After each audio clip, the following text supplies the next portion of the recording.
I never imagined I'd be standing at my husband's funeral watching my own son walk in with the woman who destroyed our family. After 32 years of marriage to Robert, I thought I knew pain.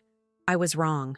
The church was filled with familiar faces, colleagues from the investment firm where Robert had worked for decades, neighbors, a few relatives who had flown in. I stood alone at the front, my black dress feeling too tight around my chest, making it hard to breathe. The casket was closed. Robert had been clear about that in his final days. "Mom!" The word cut through the murmured conversations. I turned to see my son Michael standing in the center aisle, his arm linked with a woman I'd seen only in photographs I wasn't supposed to find. Cassandra. Tall, blonde, at least 15 years younger than me. She wore an expensive black dress that hugged her figure in a way that seemed inappropriate for a funeral. But it was the smile on her face that froze my blood. Not a smile of grief or even politeness, but of triumph.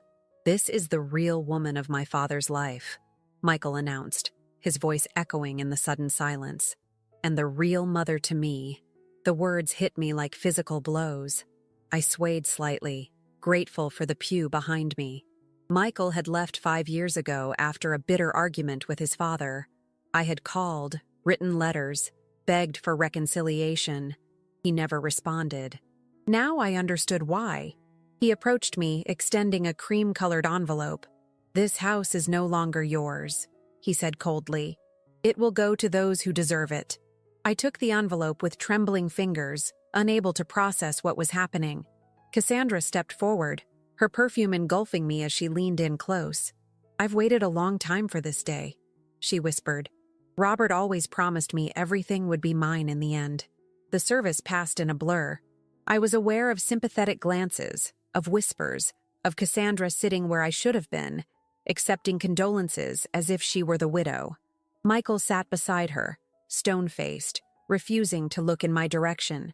When it was over, I drove home alone to the house where Robert and I had built our life together.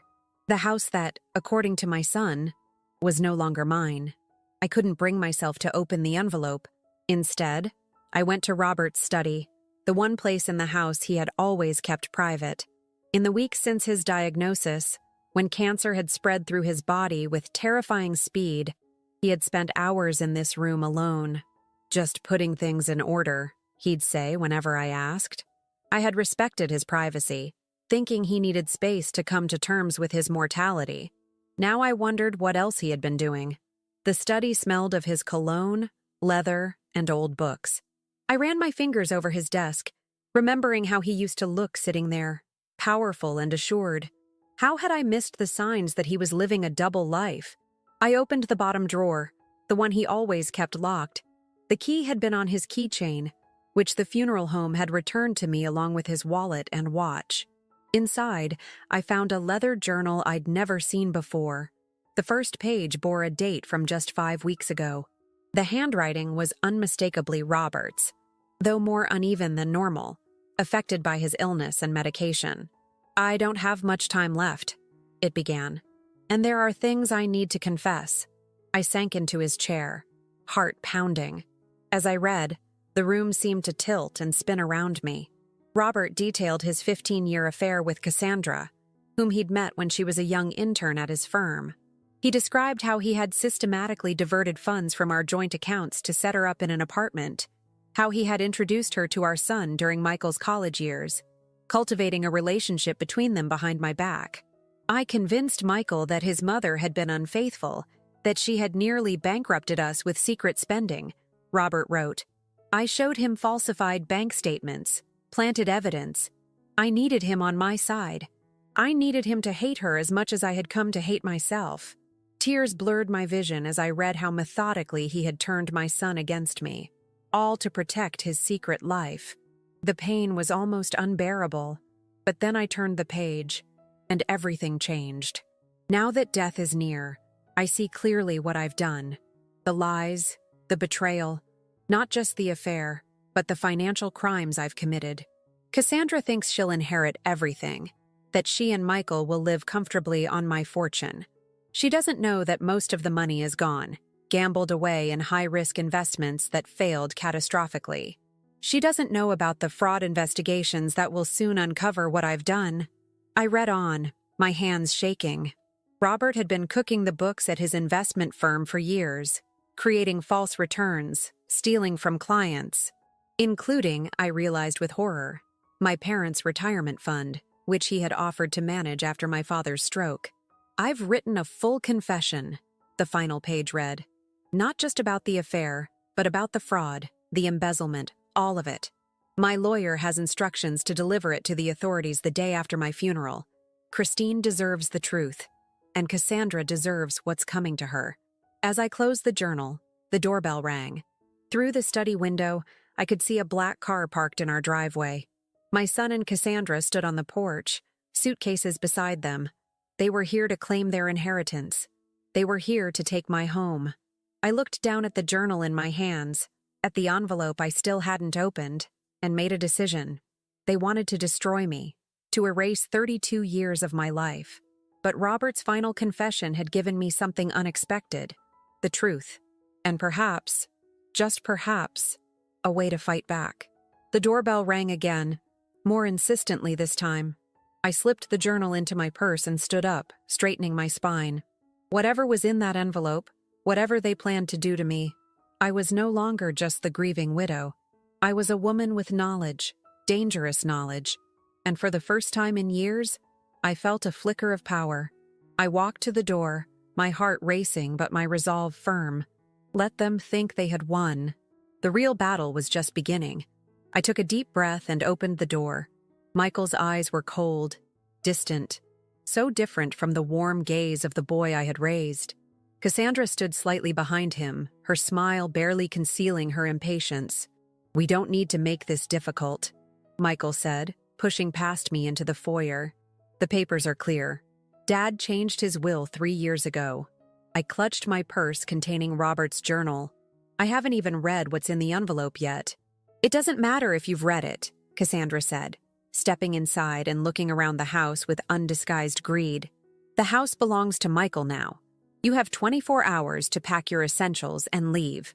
The coldness of it all, the calculated cruelty, made my knees weak. This was my home. The kitchen where I'd taught Michael to bake cookies. The living room where we'd opened Christmas presents every year. The garden I had nurtured for decades. "I'd like to speak to my son alone," I said, surprised by the steadiness in my voice. Cassandra laughed. "Anything you have to say to him, you can say in front of me." Michael didn't contradict her. Instead, he glanced at his watch. "We don't have time for this. We've already been generous letting you stay until after the funeral. The movers are coming tomorrow." "Movers? For my things? For whatever you don't take with you," he said dismissively. "Dad left everything to me. The house, the accounts, his share of the firm. You get your personal items and a small allowance. It's all legal." I finally opened the envelope, scanning the contents quickly. It was exactly as Michael had said. Robert had disinherited me almost completely. There was a monthly stipend mentioned, barely enough to rent a small apartment. Everything else went to Michael, with provisions for Cassandra described as his business partner. I looked up at my son, searching for any hint of the person I had known. "Why are you doing this? What did I ever do to make you hate me so much?" His face hardened. "You really want to do this now? Fine. You cheated on Dad. You nearly bankrupted our family with your spending. You lied to both of us for years." "That's not true," I whispered. "None of that is true." "I saw the evidence." Michael's voice rose. "Dad showed me everything. The bank statements, the hotel receipts, the text messages." "Stop lying!" The journal in my purse felt heavy. I could show it to him now, prove that Robert had fabricated everything, but something held me back. The raw hatred in Michael's eyes told me he wouldn't believe me. Not yet, and Cassandra's presence made me cautious. I needed time to think, to plan. "I'll be out by tomorrow evening," I said quietly. Cassandra smirked. "Smart choice.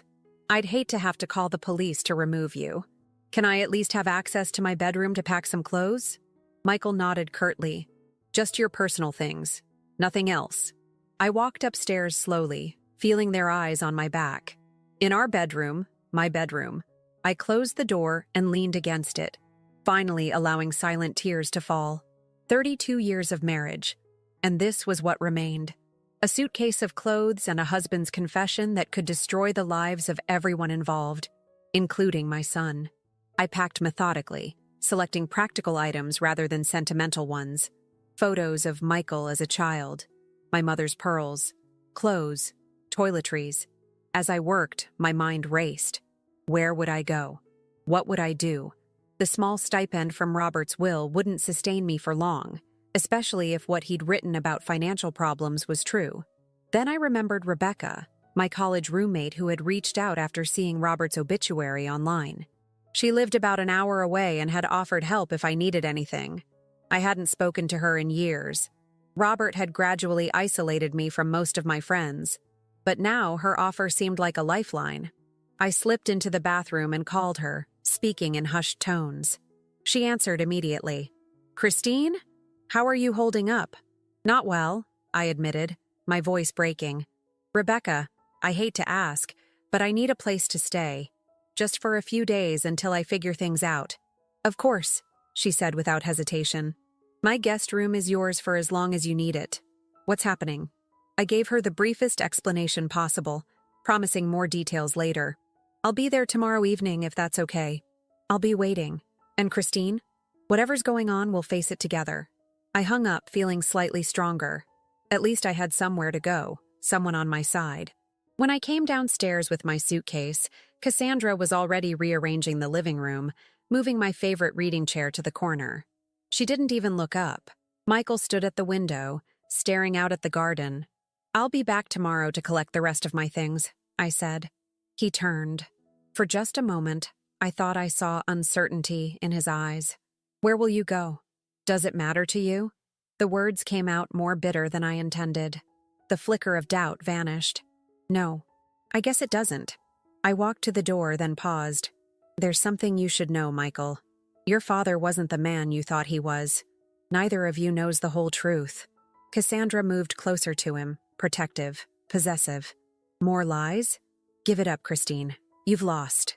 I looked directly at my son. "Check the firm's accounts. Ask questions. Do it before it's too late." I left before he could respond, walking to my car with as much dignity as I could muster. As I drove away from the only home I'd known for decades, I glanced in the rearview mirror. They stood in the doorway, watching me leave, already claiming ownership of my life. That night, in a sterile hotel room paid for with the last of my accessible cash, I read Robert's journal again. The more I read, the more horrified I became. The depth of his deception, the calculated way he had destroyed our family, it was breathtaking in its cruelty.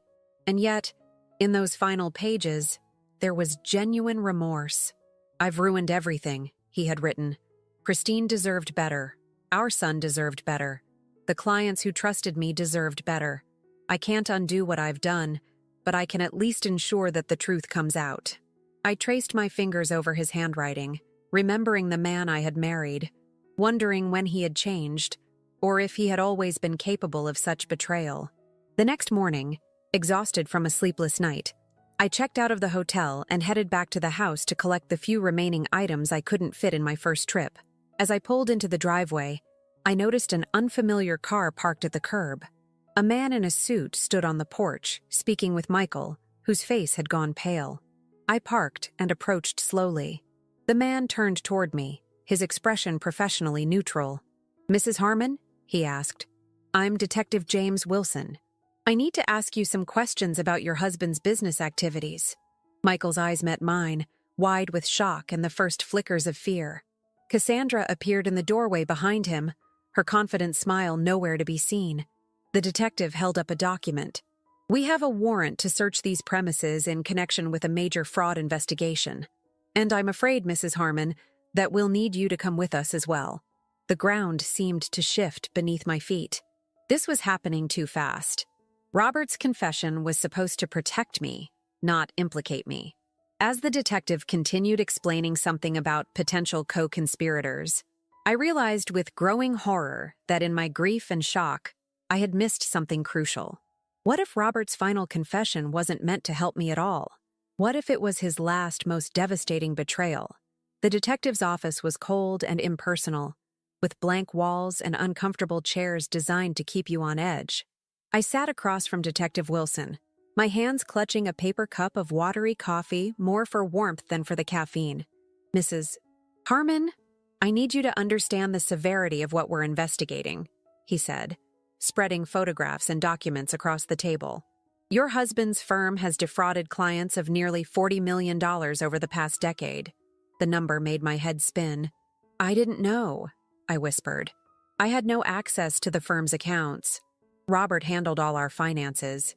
Wilson studied me, his expression unreadable. "Your signature appears on several accounts where stolen funds were deposited."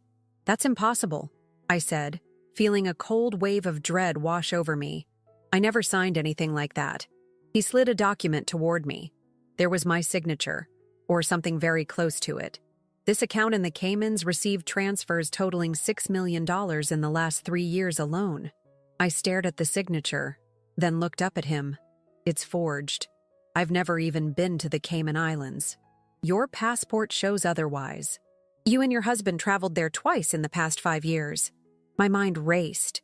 We had gone on those trips, but Robert had handled everything. He'd told me they were anniversary celebrations. I'd spent my days at the beach or the spa while he attended what he called brief business meetings. "He told me they were vacations," I said, my voice small. I had no idea he was setting up accounts. Detective Wilson's expression softened slightly. "Mrs. Harmon, I've been doing this job for 20 years. I've heard every possible denial and excuse. If you cooperate now, tell us where the money is. It will go better for you." "I don't know where any money is. I just found out yesterday that Robert had been lying to me for years. About everything." I hesitated, then reached for my purse. "He left a confession in this journal." I handed it over, watching as Wilson scanned the pages with increasing interest. "This could be helpful," he said finally. "But it doesn't clear you completely. Your son claims you were fully aware of all financial decisions." The betrayal cut deep. My son believes lies his father told him. Robert turned him against me years ago. Wilson made a note. "We'll need to verify everything. In the meantime, don't leave town. Your passport has been flagged." "Am I under arrest?" "Not at this moment, but the investigation is ongoing." I left the police station in a daze, walking several blocks before remembering I had my car. The world felt unreal, as if I were moving through a nightmare that kept getting worse. I checked my phone and found 3 missed calls from Rebecca. I hadn't made it to her house as planned. I called her back, struggling to keep my voice steady as I explained what had happened. "Stay right where you are," she said firmly. "I'm coming to get you. You shouldn't be alone right now." An hour later, we sat in her cozy kitchen, a pot of real coffee between us. Rebecca listened without interruption as I told her everything: the funeral, Michael and Cassandra, the journal, the police interview. "My God, Christine," she said when I finished. "I always knew there was something off about Robert, but this—" "What do you mean off?" I asked, suddenly alert. She hesitated. "You probably don't want to hear this now. Please, I need to know everything." Rebecca sighed. "Remember when you started dating him in college? How quickly he wanted to get serious? How he gradually pulled you away from the rest of us? I tried to talk to you about it once, but you were so in love. After your wedding, he made it clear your friends weren't welcome. That's why we all drifted away." I stared into my coffee cup, memories shifting and realigning. I thought everyone was just busy with their own lives, starting careers, families. "He isolated you, Christine." Classic control tactic. The realization hit me with startling clarity. My entire adult life had been built on Robert's lies and manipulation. Even my relationship with my son had been poisoned by his deception. "I need to talk to Michael," I said suddenly. "Make him understand." Rebecca looked skeptical. "After what you've just told me, do you think he'll listen?" "I have to try. He's my son." The next morning, after a night on Rebecca's guest bed where I barely slept, I drove back to my old house. The detective's car was gone, but another unfamiliar vehicle sat in the driveway. Expensive, sleek, with corporate logos on the door. A man in a tailored suit was just leaving, shaking Michael's hand at the door. I parked and waited until the man drove away before approaching. Michael saw me coming, and his expression hardened. "What are you doing here?" he demanded. "We need to talk," I said. "Without Cassandra. She's not here. She's meeting with the firm's board of directors." His voice was tight with stress. "Not that it's any of your business. The police questioned me yesterday about accounts I never knew existed." Something flickered in his eyes. Doubt, perhaps. "They questioned me too. Apparently, Dad's company is under investigation for fraud. It's worse than that, Michael. Your father confessed to everything in his journal. He stole from clients. He created fake returns. And he set us both up to take the fall if he ever got caught." Michael's face flushed with anger. "That's ridiculous. Dad would never do that. The same dad who told you I cheated on him? Who showed you fake evidence that I'd spent all our money? Who turned you against me with lies?" My voice broke. "He manipulated both of us, Michael. And now he's gone, and we're left to deal with the consequences." For just a moment, I thought I saw a crack in his certainty. Then his phone buzzed. He glanced at it, and his expression changed to one of alarm. "I have to go," he said abruptly. "Michael, please, just read the journal. The police have it now, but I can tell you what it says." I said I have to go. He pushed past me toward his car. "Cassandra just texted. The board has frozen all the firm's assets. They're saying Dad embezzled millions." "That's what I'm trying to tell you," I called after him. "It's all in his confession."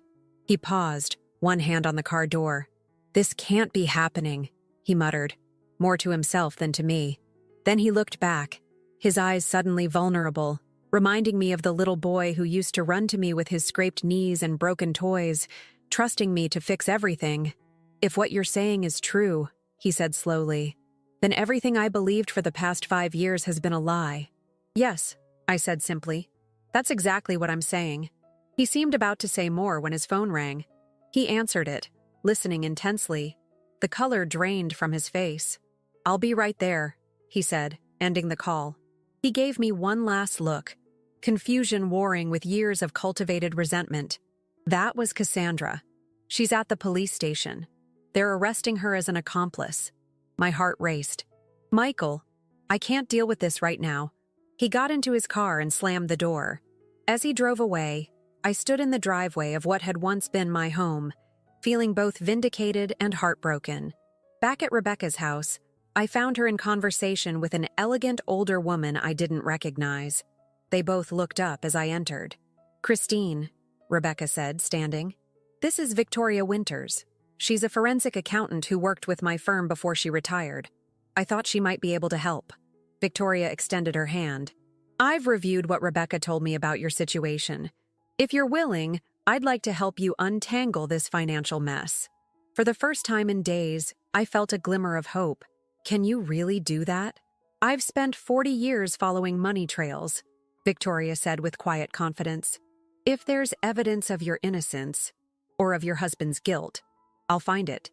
Over the next several hours, I provided Victoria with every financial document I could remember, every account number, every property transaction. She took meticulous notes, occasionally asking clarifying questions that made me realize how little I actually knew about our finances. "Robert insisted on handling everything," I explained, embarrassment coloring my voice. "He said I shouldn't worry about it." Victoria's expression was kind but serious. "That's a common tactic among financial abusers. They maintain control by keeping their partners in the dark." The term financial abuse had never occurred to me before, but it fit perfectly with what Robert had done. As evening approached, my phone rang with an unknown number. I answered cautiously. "Mrs. Harmon, this is Detective Wilson. We need you to come in again tomorrow morning. We have some new information regarding your husband's case." "What kind of information?" I asked, my pulse quickening. "I'd rather discuss it in person, 9 a.m., my office." He paused. "And Mrs. Harmon, you might want to bring a lawyer." I hung up, my momentary hope evaporating. "They want me back at the station tomorrow." The detective said I should bring a lawyer. Rebecca and Victoria exchanged glances. "My brother is an excellent criminal defense attorney," Victoria said. "I can call him tonight." "Criminal defense?" The words made the situation suddenly terrifyingly real. But I haven't done anything wrong. Which is exactly why you need proper representation, Victoria insisted. The authorities are building a case, and from what you've told us, your husband made sure there would be evidence pointing to you. Rebecca squeezed my hand. We're not going to let you face this alone.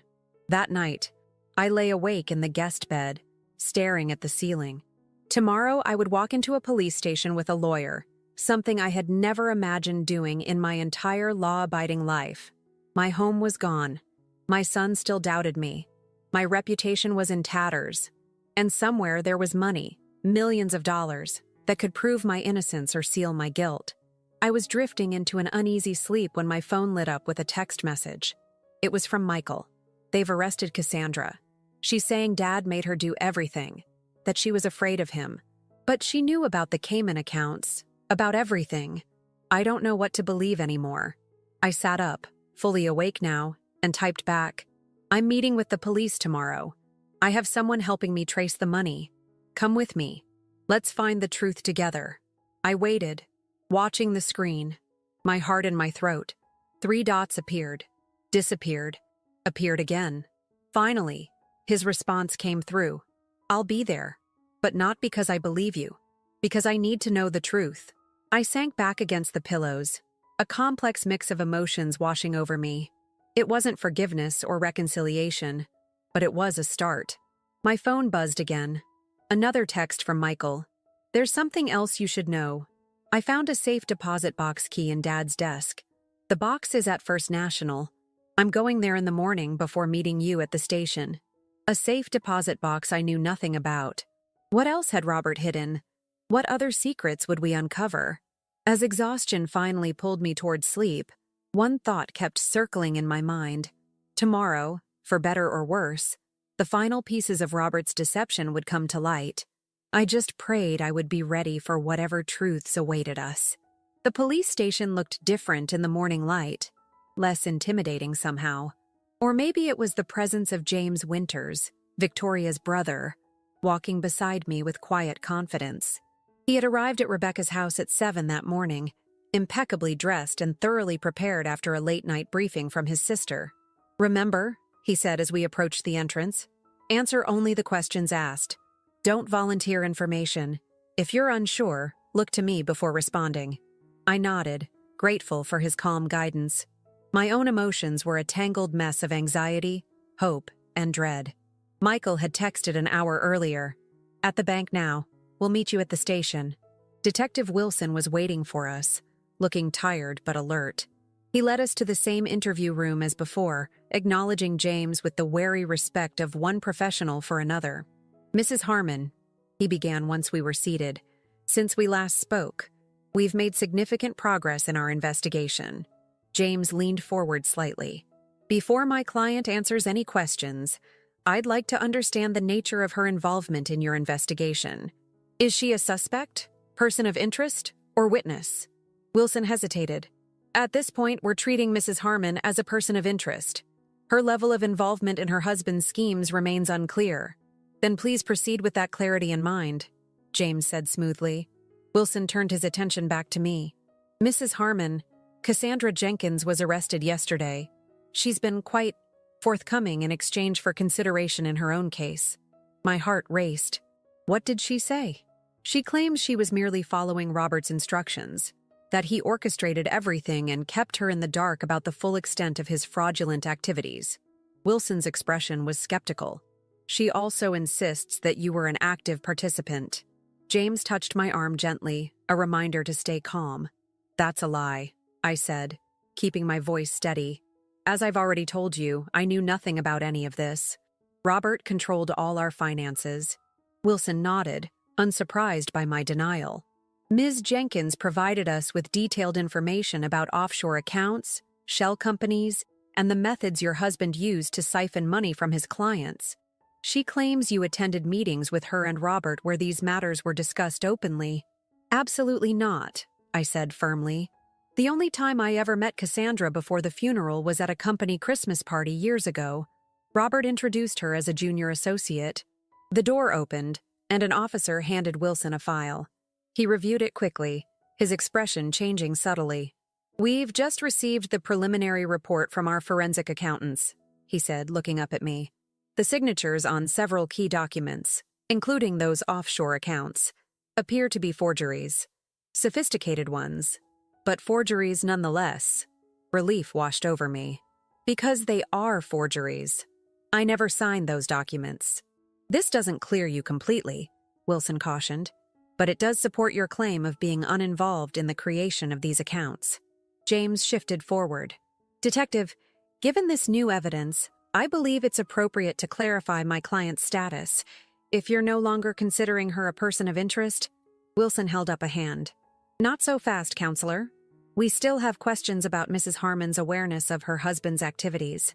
$40 million doesn't disappear without leaving traces in their lifestyle. Our home was nice but not extravagant," I said. "Robert always said we needed to be conservative with our spending, to save for retirement." The irony wasn't lost on me. His insistence on frugality while he was stealing millions. A knock at the door interrupted us. Wilson stepped out briefly, then returned looking intrigued. "Your son is here, Mrs. Harmon, with something he believes is relevant to our investigation." Michael entered, looking pale and exhausted. He barely glanced at me, his attention focused on a manila envelope he carried with near reverence, as if it might explode. "Detective Wilson," he said formally, "I found this in my father's safe deposit box this morning. I think you need to see it." Wilson accepted the envelope and opened it carefully. Inside was a USB drive and several documents. He examined the papers first, his eyebrows raising slightly. "This appears to be a detailed confession," he said, "along with account information for various offshore holdings." He looked at Michael. "Did you review these documents, Mr. Harmon?" Michael nodded stiffly. "Yes. My father..." He paused, swallowing hard. "My father documented everything. The fraud, the manipulation, how he turned me against my mother with fabricated evidence." Finally, he looked at me, his eyes filled with confusion and the first glimmer of remorse. "He lied to me about everything." The words I had longed to hear, acknowledgement of the truth, brought me no joy, only sadness for what my son must be feeling. Wilson inserted the USB drive into his laptop and spent several minutes reviewing its contents in silence. James used the opportunity to confer with me quietly, but I could barely focus on his words. My attention was fixed on Michael, who stood awkwardly by the door, looking lost. Finally, Wilson looked up. "This changes things considerably. The drive contains spreadsheets detailing every fraudulent transaction, along with video recordings of your husband explaining his actions." He turned to me. "Including explicit statements that you had no knowledge of his illegal activities." James straightened. "In that case, Detective, I believe we can agree that my client is no longer a person of interest, but a potential witness." Wilson nodded slowly. "It appears so, though we'll still need Mrs. Harmon's cooperation as we continue our investigation." "Of course," I said, my voice barely above a whisper. The relief was overwhelming, making me lightheaded. "You're free to go for now," Wilson said, "though please remain available for further questions." Outside the police station, the three of us, Michael, James, and I, stood in awkward silence. James tactfully excused himself to make a phone call, leaving me alone with my son for the first time in years. "Mom," Michael began, his voice breaking slightly. "I don't know what to say." "You don't have to say anything right now," I told him, resisting the urge to reach out and touch his arm. "It's a lot to process." He shook his head. I believed him. Everything he told me about you, the affairs, the spending, all of it. I never questioned any of it. "He was very convincing," I said softly. "He fooled everyone, Michael. Not just you. But I was your son." His voice was anguished. "I should have known better. I should have at least given you a chance to defend yourself." A memory surfaced. Michael at 17, stubbornly insisting he was right about something, refusing to listen to reason. Robert had laughed and said, "Once he makes up his mind, there's no changing it. Wonder where he gets that from." It had seemed like an innocent observation at the time. Now I recognized it as another seed planted, another manipulation. "What was in the videos?" I asked. "The ones on the USB drive?" Michael's expression darkened. Dad, sitting in his study, explaining everything. How he started embezzling to cover investment losses. How he met Cassandra and set her up as his accomplice. How he hesitated. How he deliberately drove a wedge between us because he knew I'd never forgive him if I learned the truth. I closed my eyes briefly, the pain of those lost years washing over me. And Cassandra? What was her role in all this? According to Dad, she was a willing partner. She knew exactly what they were doing. Her innocent victim act for the police is just that, an act. His jaw tightened. She used me too. All those years, playing the supportive friend, the surrogate mother, she was just keeping me close to maintain her cover. James returned, ending our conversation. "Good news," he said. "Based on the new evidence, the detective has confirmed you're no longer under investigation, Mrs. Harmon. You're free to go about your life." "What life?" I said before I could stop myself. "I have no home, no money, no—" "That's not entirely true," Michael interrupted. The confession included something else. He pulled another document from his pocket. Dad set up a separate account in your name, legitimately, with clean money. He called it his redemption fund. There's nearly $2 million in it. I stared at him in disbelief. "What?" "It seems he had an attack of conscience at the end," Michael explained. "The letter with this account information says it's meant to secure your future, regardless of what happens with the legal proceedings against his estate. $2 million. After a lifetime of Robert controlling every penny, limiting my spending, making me account for every purchase. He had left me financially independent. There's something else," Michael continued hesitantly. "The house. The deed transfer he arranged, the one that was supposed to give me ownership, it wasn't properly executed. The house is still legally yours." The revelations were coming too fast. I leaned against a nearby wall, trying to process it all. "Mrs. Harmon," James said gently, "this is excellent news from a legal standpoint, but I understand it's emotionally overwhelming. Why don't we continue this discussion somewhere more comfortable?" We ended up at a quiet cafe near the police station. Over coffee, James explained the legal implications of Robert's confession and the evidence Michael had found. The firm's clients would likely recover much of their money through insurance and the seizure of Robert's assets. But the legal proceedings would take months, possibly years. "What about Cassandra?" I asked. "What will happen to her?"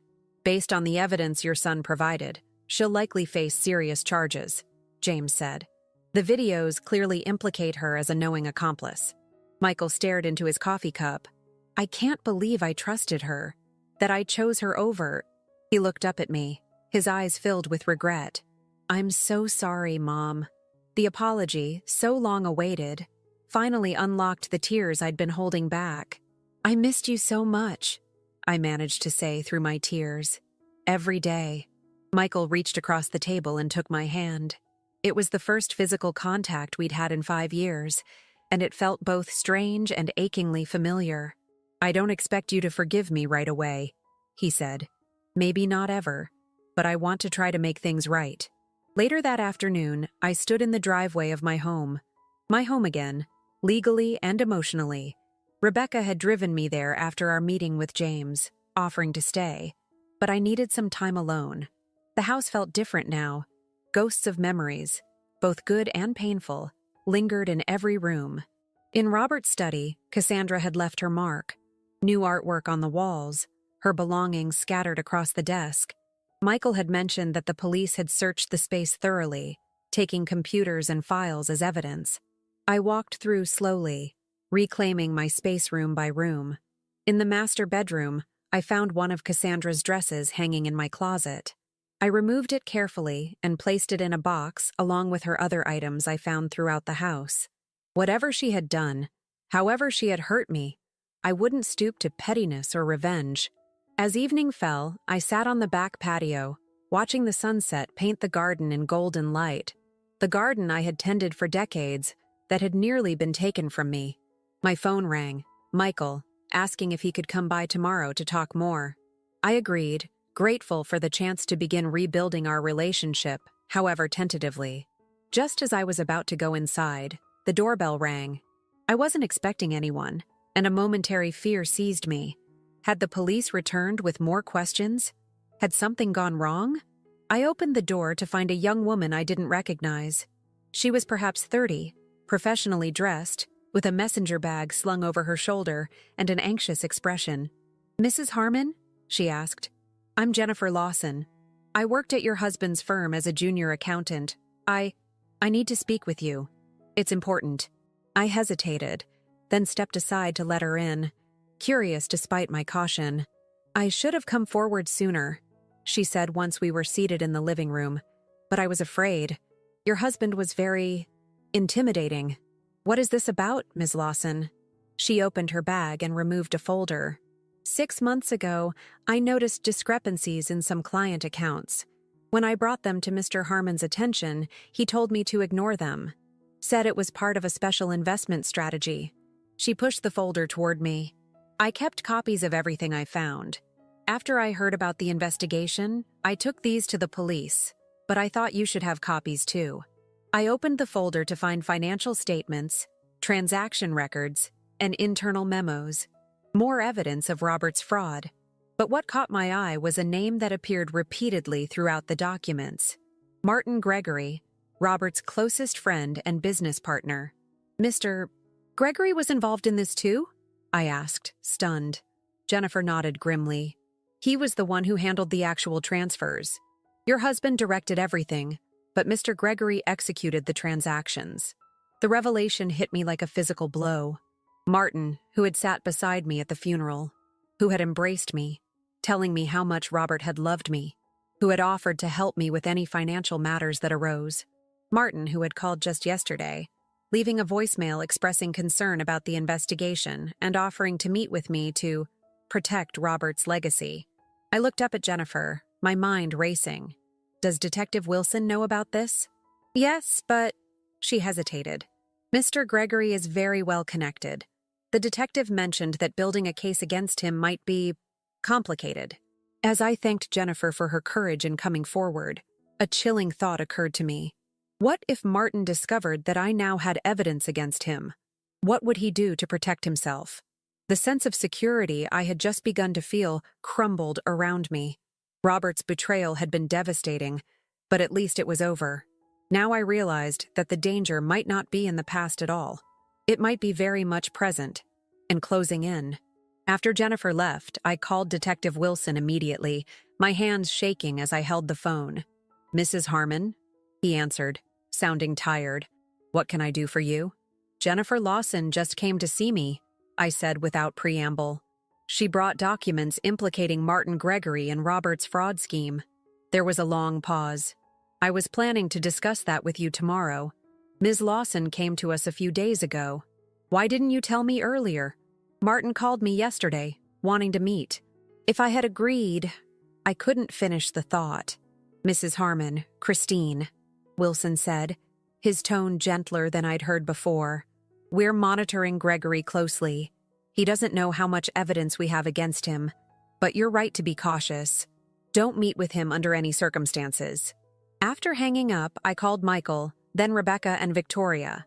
Within an hour, they had all arrived at my house, along with James, who insisted on coming when his sister explained the situation. "This changes our approach," James said as we gathered in the living room. "Martin Gregory is not just any business associate.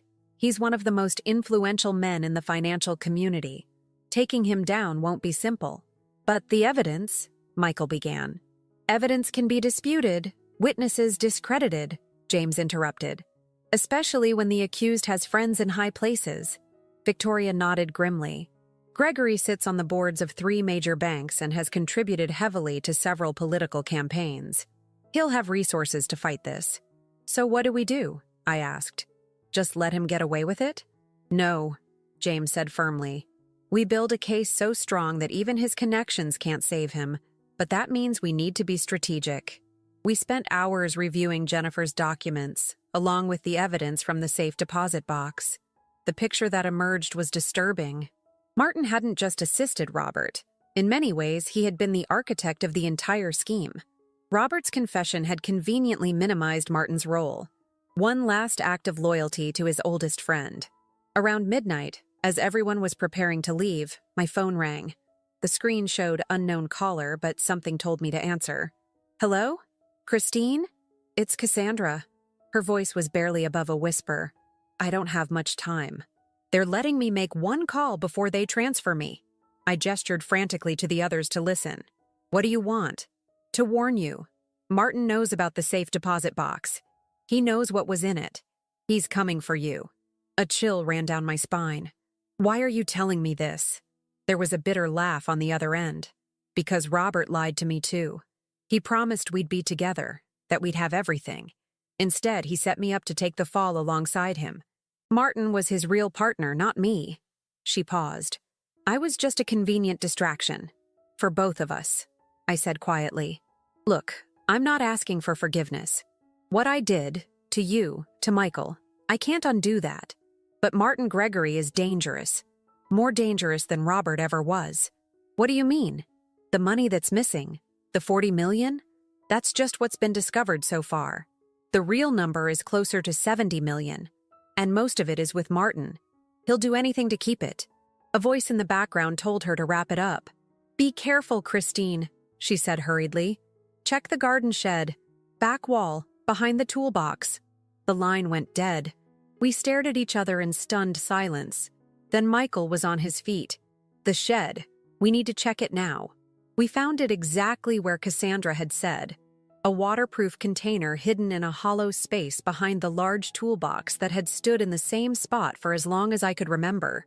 Inside were USB drives, documents, and a handwritten letter from Robert addressed to me. Christine, if you're reading this, then everything has fallen apart. I've tried to protect you by keeping you ignorant of my activities, but that same ignorance may now endanger you. Martin is not who you think he is.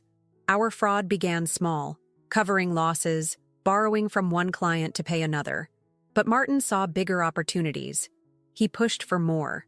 When I wanted to stop to confess, he reminded me of what we stood to lose, what you and Michael stood to lose. The evidence in this container proves his involvement. It's insurance, my final attempt to protect you if the worst happens. If Martin approaches you after my death, do not trust him.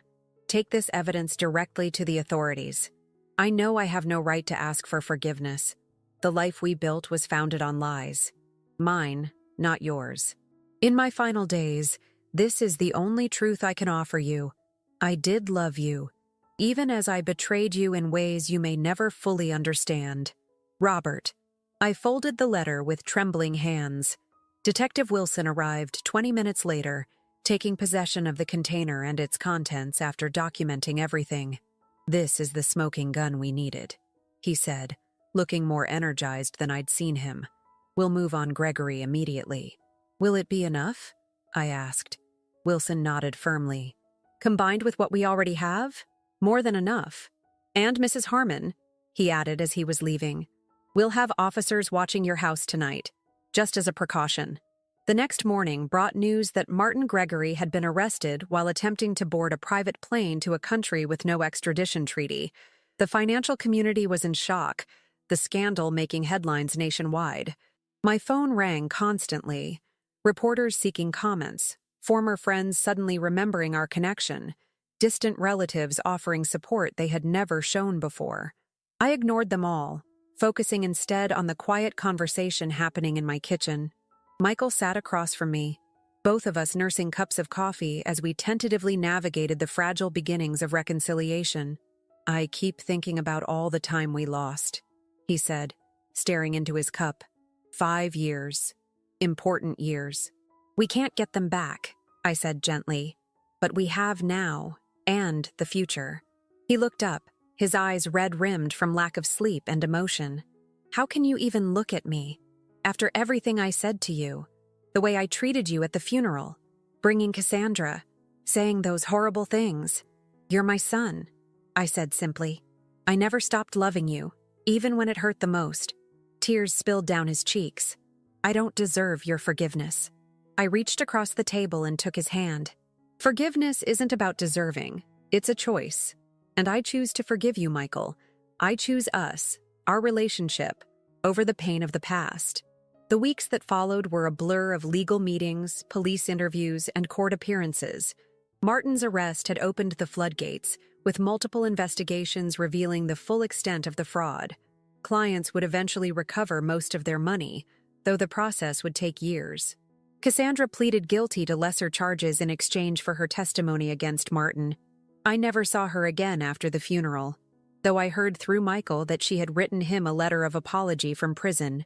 3 months after Robert's funeral, I stood in the garden, pruning roses on a warm spring afternoon.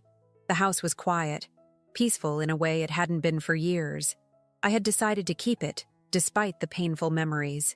It was home, after all, and I refused to let Robert's betrayal take that from me too. Victoria had helped me understand and manage my newfound financial independence. The redemption fund Robert had established for me was indeed legitimate. One final act of contrition. I had donated a significant portion to organizations supporting victims of financial and domestic abuse, finding a kind of healing in turning Robert's money toward helping others who had suffered similar manipulation. The garden gate opened, and Michael appeared, carrying a small potted tree. He had moved into an apartment nearby and visited almost daily, each interaction gradually rebuilding the trust between us. "Mom," he called, smiling. "I brought something for the garden." "What is it?" I asked, setting down my pruning shears. "A new beginning." He placed the pot on the ground, a young apple tree, its branches already dotted with tiny buds. I thought we could plant it together. We worked side by side, digging the hole, carefully transferring the sapling, patting the soil around its base. When we finished, Michael stepped back, surveying our work. "Do you think it'll grow strong?"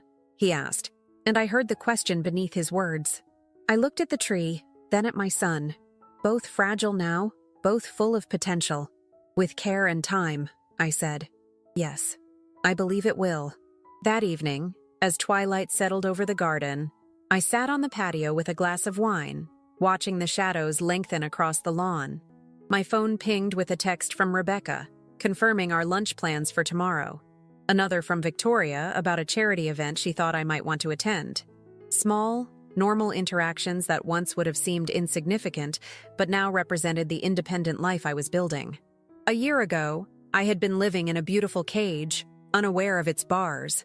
My husband had controlled everything: our finances, our social circle, even my relationship with our son. His death had not only revealed his betrayal, but had also, ironically, set me free. The pain hadn't disappeared. There were still nights when I woke up reaching for someone who was no longer there. Still moments when a memory would catch me off guard and leave me breathless with grief. Not for the man Robert had turned out to be, but for the man I had thought he was, for the life I had believed we shared. Yet alongside the pain, something new had blossomed. Strength I hadn't known I possessed. Independence I had never been allowed to develop. Relationships based on mutual respect rather than manipulation and control. In his final confession, Robert had written that our life together had been founded on lies, but that wasn't entirely true. My love had been real. My commitment had been real. My resilience, emerging now from the ashes of betrayal, was the most real thing of all. As darkness fell completely, I stood and walked to the newly planted apple tree, its slender form barely visible in the gathering night. I touched a branch gently, feeling the smoothness of new growth beneath my fingers. "A new beginning," I whispered, echoing Michael's words. The old life was gone, its foundations revealed as corrupt and false. But from its ruins, I was building something authentic and strong, a life truly my own, at last. I turned back toward the house, its windows glowing with welcoming light. Tomorrow would bring new challenges, new healing, new growth. And for the first time in longer than I could remember, I was ready to face it all on my own terms. Scarred but not broken, wounded but wiser, and finally, completely free.